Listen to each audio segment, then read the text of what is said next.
Hi all, Lisa Rogalski here. I've written down some stuff and I hope you take a minute to listen. I've noticed that our nation is becoming divided.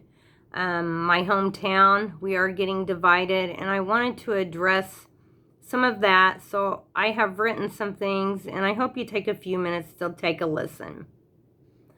Okay, so I got to thinking, why is there this great divide between people about wearing mandated masks? As a nurse, I assure you, I have spent the last 20 years trying to save lives and help all of those in need at work and even from my home. So I would do anything to help another human being. Trust me when I say this. My career, my family, friends, and even strangers will attest to this. Back to the mask. I don't think the issue is truly about wearing a mask or not wearing a mask. I think the issue at hand here is that many of us feel so many things just do not add up. And this is where I truly think the divide begins. Is there a deadly virus among us, or is there a bigger agenda at hand? By deadly, I mean so deadly we have called it a pandemic, ruined businesses, affected patients and residents in hospitals and in nursing homes. We've changed our children's lives, how they learn, how they play. I'm going to share with you some examples of what I've noticed personally, also some things I have researched, and some may just be my point of view. I went to the doctor for a monthly medication. I was not allowed to touch the keypad to pay, as this might spread germs. However, I was allowed to take the pen from the cup and sign my receipt after paying my copay and replace the pen for others to use. Do viruses only stick to payment machines and not pens? If the masks are helpful, why weren't they mandated immediately? When they announced it, they even waited a few days to put the mandate in place. Why are only places with greater than 10,000 square feet mandating masks? Wouldn't it seem smaller places without the ability to social distance be of more harm to people passing the virus on to each other? Walmart mandates masks, but when we need to clean our hands before entering to truly prevent the spread of the virus, since we fiddle in our car to place the mask on our face, and we touch everything in our car before entering the store. Once inside the store, we touch several items, deciding what to buy. Then we get into our car and we remove our mask, most likely touching our face. We then take our groceries home. Are we cleaning these items and our hands before entering our homes? Are we cleaning our hands in our cars before removing our masks? And we may be placed on our face again.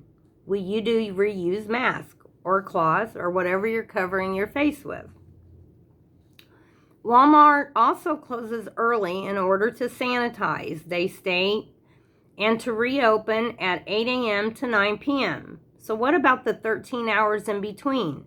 Sanitation doesn't matter on those hours? We are in and out, touching items, touching our faces, many times while applying the mask before entering.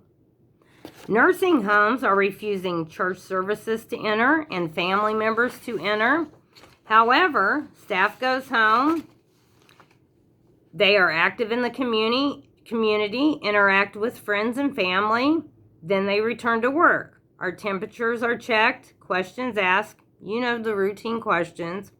We apply PPE and sanitize. Why couldn't family members and church services do this? Children have attended camp this year, and swimming is open in some areas, and we can go to our friends' pools. Yet we are going to refuse extracurricular activities, field trips, sports, proms, and graduations. We have often bragged about how busy we keep our children to keep them learning and to keep them out of trouble. What will this do to our children? Testing for the virus is not accurate. This has not been debated. It is even listed on the bottom of each result I have read. I did notice they rearranged the wording with our third round of testing this time. So how do we really know what the true statistics are? Why does the government all of a sudden care so much about our health? Never before have they raised concerns. All humans do not have the means to see a doctor, and in my eyes, this is alarming. If you think Medicaid is easy to obtain, you need to research this topic. If you make minimum wage with 3 children, you are not eligible for Medicaid. If the government is worried about our health and safety, what extra means have been put in place to help those with mental illness? This is a rough time on those who have healthy mental health. So can you imagine where you would be if you were dealing with all of this and having mental issues as well? I can tell you for a fact they have cut funding for mental illness. If the government is concerned about our health, why don't they make sure people who save lives have good health care or free health care? As a nurse, I have had the worst insurance since my ex-husband removed me from his health care as a factory worker. Telling people to quarantine is not equal. Some people do not have all the food and the items in their home to just quarantine. Many people live paycheck to paycheck. Can you imagine being told to stay home and not having food for your family? Or worse yet, what if you lost your job? After all, the government dictated who was essential and who was not. And do you know Omnium in our town was essential? They make fertilizer that is shipped to other countries. Why did the government mandate 6 feet for social distancing? Why not 7? Why not 10? Today I researched the CDC and it states 20 feet may not even be effective. Viruses do not know limits on feet. They look for a host to live in and thrive. And there is no proof on how far this non-human contact must be. I hate saying that word, non-human contact. Do you have COPD or other lung issues or anxiety? If not, how can you say that when these people wear a mask, it does not harm them? Air hunger is a horrible feeling, and panic attacks are devastating. The government continued to meet up and run as usual while forcing other people to close their businesses. Are the people in the government immune from the virus? They have dictated what events can continue and what events cannot. We allowed a carnival in town, a casino to run, yet will not allow children to play sports or attend school. How does this make sense? Hospitals stop visitation early. Why? The virus doesn't know time limits. We enter the hospital, put on a mask, go to the room of our loved ones. We maybe hug and kiss them.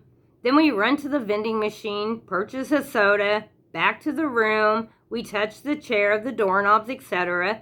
This can spread germs. Well, we will say viruses for this example. Why only one visitor at a time? Visitor 1 is healthy. Visitor 2 has this virus with no symptoms. So what is the difference? What difference did it make if one person went at a time? Visitor 3 may have MRSA or active shingles. Does going one at a time change the scenario at all?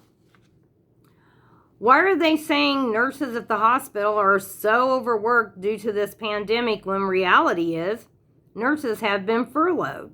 The next part is hearsay, but it has been said by many. Some people I do know say that the hospitals are writing that deaths are caused by this virus when the death actually had nothing to do with the virus. The reason is they get better payment. But my question is, if this is a pandemic, people would be dying at an alarming rate and there would be no need to upcode, or should I just say lie? Violent protests were okay, but church services and funerals were not. I guess you can't stop a horde of angry protesters. So is this how we have to behave in order to hold church or pay respects to those we once loved? Many nurses are forced to wear masks, face shields, goggles. even though their excuse me, entire facility has tested negative for the virus. Working 12 to 16 hours like this is a challenge. Many receive no hazard pay or benefit from their extra efforts. I have watched, read, and heard dozens, if not hundreds, of doctors state that quinine, zinc, and azithromycin have healed all their patients with these $20 medications. Yet they are not being used. Why?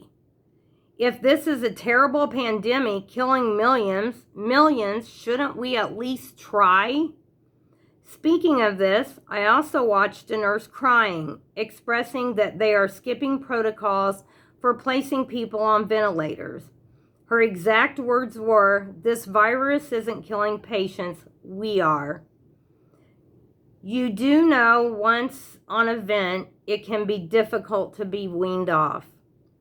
Perhaps this was a staged video, but I ask why. Why would a nurse risk so much just to cry and tell her story? Why are the homeless with no PPE not dropping like flies? In past pandemics, this would have wiped out the homeless people, as they hardly stood a chance against poor sanitation, increased alcohol and drug use, and since they lack medical care to begin with, their immune systems would not stand a chance. Why is this not happening today? As I read about past pandemics, people were all affected, meaning either someone in their family or a friend that they loved lost their life because of the horrible pandemic. And although some of you may know someone who this has happened to, most people do not. What I do know is that 2 years ago, I personally lost 3 patients to H1N1. And watched my ex-husband so sick from H1N1 that he thought he was going to die, yet no one batted an eye. This is a fact. We are all born with a lower immune system. We instantly begin building immunities as we come in contact with viruses and bacteria.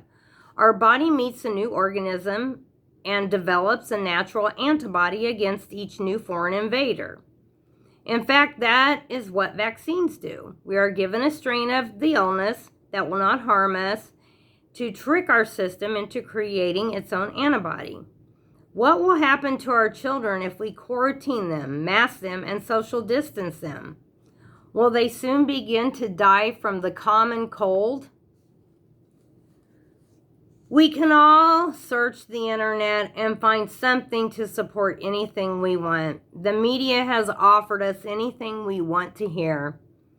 I did not write this as a debate. I wrote it to explain why I feel some things are just not adding up. One thing I know for sure, somehow, some way, the government has found a way to divide us. And as you all know, united we stand, and divided we fall. Again, I'm Lisa Rogalski, RN, BSN, and I have one more quote from Benjamin Franklin. Any society that will give up a little liberty to gain a little security will deserve neither and lose both. God bless you all.